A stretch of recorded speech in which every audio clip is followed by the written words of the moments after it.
Hello, friends. So you're welcome to this second part of our webinar, the recorded webinar, and we are still focused on exploring graduate scholarship or assistant opportunities abroad. The the facilitator who handled part one will be wrapping up his discussion in this part two. We consider it an honor offering you this seminar as we hope it contributes to your career development. We actually desire the best for you, and we do hope that one of these days your success story will inspire a lot of people. In this part two, Ndobisi John Bosco Ezenwa will be um, discussing the three key things. Earlier, he had discussed where to find scholarship, especially in USA, and how to apply for such scholarship. So in this part, he's going to discuss SOP, what your SOP should look like, and then doing the extra. What does it mean? That extra may be all you need to get to where you want to get to. And then he'll be looking at general tips on how to secure a scholarship or assistant opportunities in USA. So thank you very much for joining us. SNY, you take over, continue from where you stop. Cheers. Maybe over the years. And I would encourage you to problematize your statement of purpose. Your statement of purpose should be problematized. It must reflect that you are on a mission to solve a problem. There are lots of resources on how to write a compelling statement of purpose. It's a lot of it on the internet. I can't count how many videos. Just type how to write a statement of purpose on YouTube. You find 1,001 resources. So what I'm just providing you like is the key things your SOP should incorporate. So you need to domesticate this program, the problem you've identified. You need to domesticate it to how it affects you or impacts you, your experiences, your environment. You need to sync that to your graduate experience. If you've always been interested in how plants grow, for example, you can say, oh, plants, you just need to find a problem around maybe how plants are not growing well in your environment as a result of maybe environmental pollution, oil spillage, and the things like that.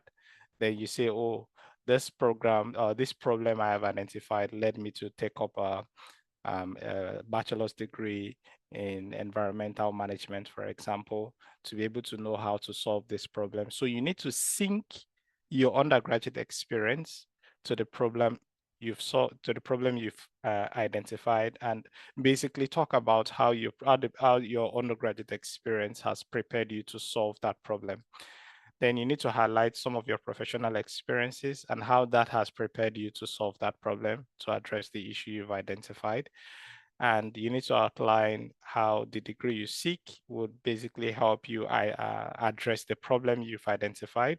If you're looking for a master's in environmental science, you need to say, oh, the Master of Science program at the University of Harvard University would provide me with practical guide on how to be able to solve this problem, hands-on experience working in the laboratory. You need to say things like that, show that, okay, you stand a lot there's a lot you can benefit from the program. You need to outline why you are applying for the program, why it's important for you, and what some of your expectations are. And lastly, you need to talk about your post-study plan. After you gain this knowledge in this department, what will it do for you? How would the knowledge be put to good use? That's exactly what you're interested in. So these are the things I just think your statement of purpose should incorporate. I'll go to doing the extra. Doing the extra for me, and this is a personal thing, and this is something I think has worked for me. I'm in the US today because I did the extra. So do not trivialize the extra. The extra can be done in two ways. You can either do the extra by sending a cold email, or you can do the extra by writing the graduate record exam. So what is a cold email? It's an unsolicited email to the recipient. You do not have to know this person. You do not have to know um, anything about this person, prior to sending the email. So basically what you're doing is in that email, you're requesting to establish a connection, or basically you're trying to, introduce yourself for an academic reason. Cold emails generally are used for searching jobs, applying for academic inquiries, or just generally making new networks. And cold emails in the context of academic processes or trying to look for scholarships, they need to have some key ingredients. When you want to send a cold email to a professor, there are certain things you need to factor into your cold email. So the first is you need to have a clear subject line, what you are applying for. In this case, I'm a prospective graduate student interested in mathematics. That is the subject line at the University of Maine. That is the subject line of my email. I'm saying a formal greeting, good morning, or dear Professor Jendo, as the case may be. Introduce yourself, your name, your current academic status. The purpose of your email has to also be clearly defined, has to be clearly established. You also need to talk about your background and your interest, your academic background, your relevant experiences and things like that. That also needs to be established. And you also need to communicate to them in that email why you are applying for the program, or why you want to be a part of their research group. And you need to document also your experiences, your achievements, your skills, your qualification, how everything you've done basically over the years equips you to be a good team member in the professor's laboratory or something.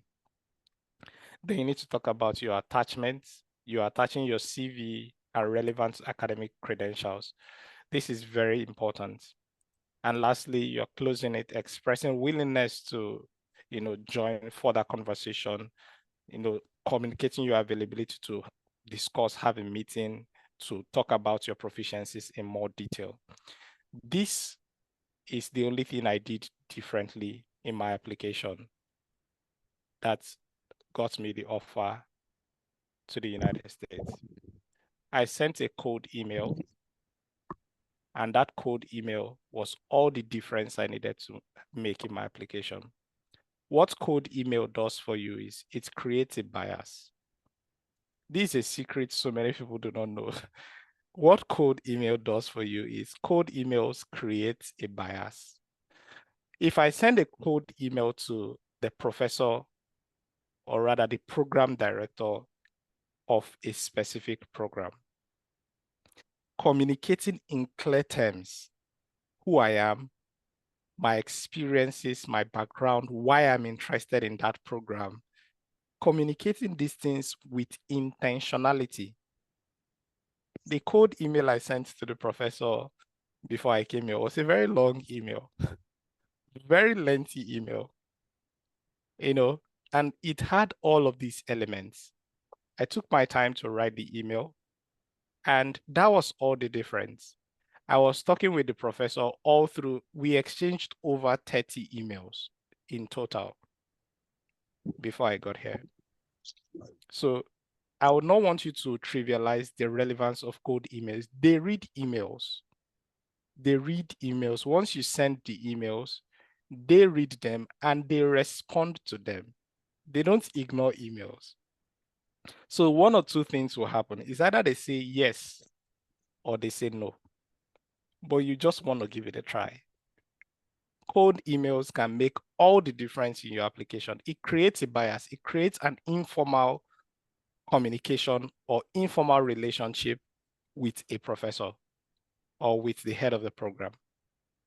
Once the head of the program says, oh, look, so I sent my own, this is my personal experience. I sent my email, and the head of the program told me that they cannot guarantee at the moment that I will get funding. But I got a commitment from the person I was talking with. The commitment was, but I am happy to help you, or rather to walk you through the process of getting one, of getting an assistantship, of getting a scholarship. I got that commitment. That piece of commitment was all I needed to scale through. So I was sure that, okay, somebody is advocating for me there. That was all I needed. So do not trivialize cold emails. They are very important and can make all the difference you want in your application. The next thing is the graduate record exam. This is also a very important document that communicates your preparedness for graduate school. Okay. So the graduate record exam is just like a standardized test. It's like, let me call it, in Nigeria, let me just call it like writing JAMB, for example. So, but it's not JAMB, it's more complex than JAMB. So graduate record exam is like a standardized test. It is accepted by many universities in the United States as a basic requirement for admission into graduate school. And this varies by program. It has three major components. It has quantitative reasoning, it has the verbal reasoning, it has the critical thinking and analytical writing part. So these are the three, components of the graduate record exam. Who needs to have a GRE? I would say a simple answer is everyone.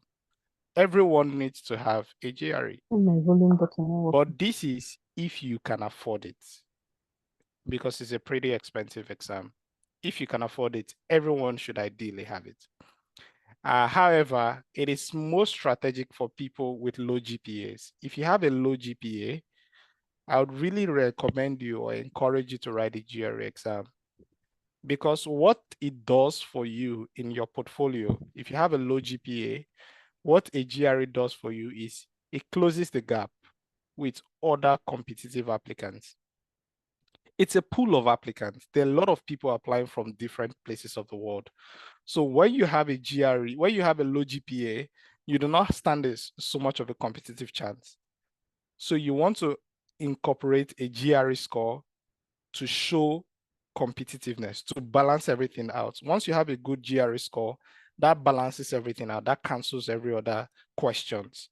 Even if you have another person who has a first class, it doesn't matter at that point, because you have a low GPA and you also have like what's it called, a GRE score, a good GRE score, that cancels out automatically. So I'd encourage writing a GRE if you have a low GPA is a strategic move. Just have it. But however, if you also have a high GPA, you need a GRE score as well, because now you are competing against people from other places of the world. You're competing with people from leading universities. Somebody who studied at Harvard University is also applying to the same program you're applying to.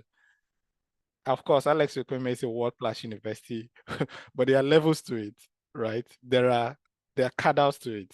So you have people who are applying from Ivy League universities in the same application pool with you. So you also want to show that you're a stellar applicant. Your application is stellar. So you also need to have a GRE score to stay competitive as well. But like I said, the GRE pathway varies. Some schools will tell you we do not need it. Some schools will tell you, oh, it's a compulsory requirement. Some schools will tell you it's not a compulsory requirement, but advisable. So you already see where the tone of the admission committee is going to. It's not compulsory, but we advise. It's advisable to have it. So just have it. That's what they're trying to say. So if you have a GRE score, that's also a good thing. This is a practical example of what the GRE results looks like. You have the verbal reasoning component in Circle 1. You have the quantitative reasoning component in Circle 2. You have the analytical writing and critical thinking in Circle 3. This is like a practical, this is what a GRE report looks like. General tips. It's a mental preparation that is very important. That's an essential component. I used to say applying for these opportunities is a full-time job. It's a full-time job. It's not something you do halfway and just run away. No, if you want to get it, it's a full-time job. You have to research, spend some good time looking at it. So be determined to start an application and see it through to the submit button. One of the problems I had when I was starting off was I wasn't able to complete applications because there's a lot of things required. There's a lot of details. So I do not, most of the times, I always see myself not getting to the end of the application where I have to now click the submit button. So this is very crucial. Be determined to start off and tell yourself, I want to see it through to clicking the submit button. Read the instructions carefully. One thing about these people is everything you're looking for, they put it in black and white. You see it clearly in detail. The black and white is on the internet, it's on the website. They read it, you just read between the lines, line for line, and you get what you're looking for. Do it yourself. Do not give anybody your statement of purpose to write, because no one communicates your motivation better than you. Do it yourself is what I encourage. If you need help reviewing your statement of purpose, you can give it to somebody to help you review, but do not give it to somebody to help you to write. Do it yourself. For the academics and for the scholarship piece of it, like applying for it like practically, in the United States, I would encourage you to look out for land grant universities. Land grant universities are highly funded and they have a lot of funding opportunities to give. Take note of it, land grant universities. These people are highly funded. My university here in the United States is a land grant university. They have lots of resources, financial resources, because they are funded by the government. Very crucial. Then you also need to do good research.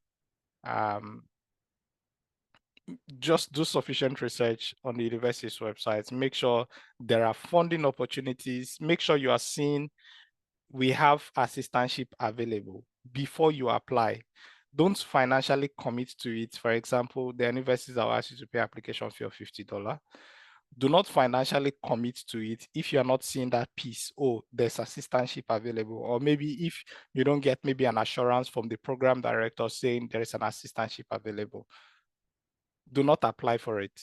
Reconcile the admission requirements with your checklist. Ensure to meet eligibility criteria. This is very crucial. So I showed you what your ideal checklist should be.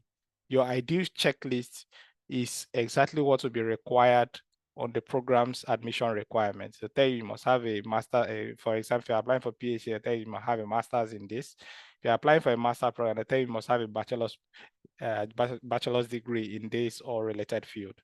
That is very crucial. So make sure that you reconcile what they're asking for with your checklist. Check, oh, I have this, I have this, I have this. I do not have this, I do not have this, I do not have this. You need to clearly outline that. Prepare a compelling statement of purpose that clearly communicates your motivation. Your statement of purpose is another very important piece of the whole thing. Gather supporting documents, recommendation letters. I already told you that's a very important piece of it. Then submit your application and make sure to check all boxes. Other additional tips I can give you is early bird. Early bird applications are relatively given some special considerations, especially when the admission is on a rolling basis. When I mean rolling basis, I mean from time to time, they admit students, rolling basis, and where funding is limited. You want to submit your application before the priority deadline. You want to make sure that you're submitting your application on time and you have all documents specified, clearly defined. Proofread everything, cross the I's and dot the T's, avoid embarrassing grammatical errors. Any grammatical error you see in your document, your SOP, just make sure you read, and read again. Because once you submit it in, there's no way you can retrieve it. So make sure you avoid those embarrassing grammatical errors. Stay organized and seek advice. Some of the helpful resources I've put for us today is I put a Google Drive folder. This Drive folder has some very helpful resources to prepare you for GRE if you're interested in that. Then I also attached how to prepare your academic CV, which is an important piece of your application. And this is a guide provided by Harvard University. I also provided a template, or rather a kind of guide to help you write a compelling statement of purpose. This is a template also by Harvard University. Other helpful resources, I put a faculty member at the London School of Economics. I was listening to this guy very well when I was starting off my scholarship journey. Very, very useful information he provides, very useful. He also reviews lots of scholarships as well. So you want to take advantage of this.